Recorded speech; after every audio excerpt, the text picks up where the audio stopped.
నమస్తే. మదీనా నుంచి హైదరాబాద్ వెళ్తున్న ఇండిగో విమానం అహ్మదాబాద్ లో ఎయిర్పోర్ట్ లో అత్యవసర ల్యాండింగ్ అయింది. విమానంలో బాంబు పెట్టారు అన్న బెదిరింపుతో డాగ్ స్క్వాడ్ టీమ్స్ పోలీసులు తనిఖీలు చేశారు.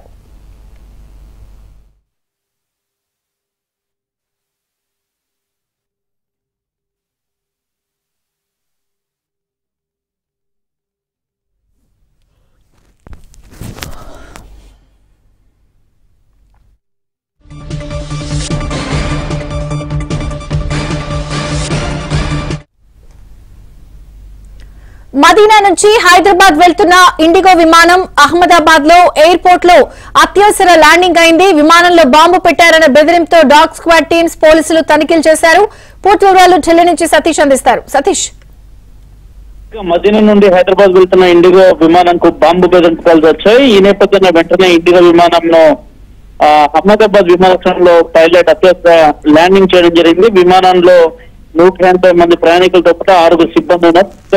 విమానాన్ని అహ్మదాబాద్ ఎయిర్పోర్ట్ లో తనిఖీ చేస్తున్నారు. డాక్టర్ సైతం కూడా విమానాశ్రయానికి చేరుకుంది. ప్రస్తుతానికి పోలీసులతో పాటు అటు ఎయిర్పోర్ట్ సిబ్బంది సైతం కూడా విమానాన్ని థరోలీగా చెక్ చేస్తున్నారు. అయితే ఘటనకు సంబంధించిన విషయంలో XE-058 సంబంధించిన ఇండిగో విమానంలో బాంబు పెట్టామంటూ ఒక ఇమెయిల్ వచ్చినట్టు చెప్తున్నారు. అయితే దానికి సంబంధించిన అంశాలు ఇంకా క్లారిటీ రావాల్సింది. ప్రస్తుతానికి మాత్రం కొంత ఊపిరి పీల్చుకున్నప్పుడు కానీ విమానాన్ని మాత్రం పూర్తిగా కూడా చెక్ చేస్తున్న పరిస్థితి నెలకొంది. దాదాపు దేశవ్యాప్తంగా అనేక ఇండిగో విమానాలు ఇప్పటికే మొరాయింపిస్తున్న నేపథ్యంలో తాజాగా ఇండిగో విమానానికి సంబంధించి మదీనా ఇండిగో విమానానికి ఒకసారి కూడా బాంబు వేధిస్తూ రావడంతో కొంత ప్రయాణికులు అయితే ఆందోళన చెందారు. ప్రస్తుతానికి అహ్మదాబాద్ ఎయిర్పోర్ట్ లో మాత్రం ఈ విమానాన్ని క్షుణ్ణంగా పరిశీలిస్తున్నారు. విజయచంద్రిక.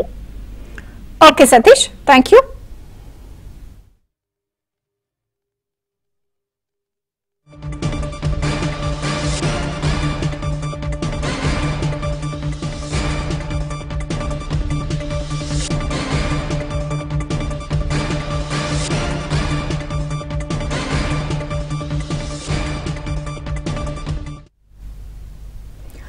మదీనా నుంచి హైదరాబాద్ వెళ్తున్న ఇండిగో విమానం అహ్మదాబాద్ లో ఎయిర్పోర్ట్ లో అత్యవసర ల్యాండింగ్ అయింది. విమానంలో బాంబు పెట్టారు అన్న బెదిరింపుతో డాగ్ స్క్వాడ్ టీమ్స్ పోలీసులు తనిఖీలు చేశారు.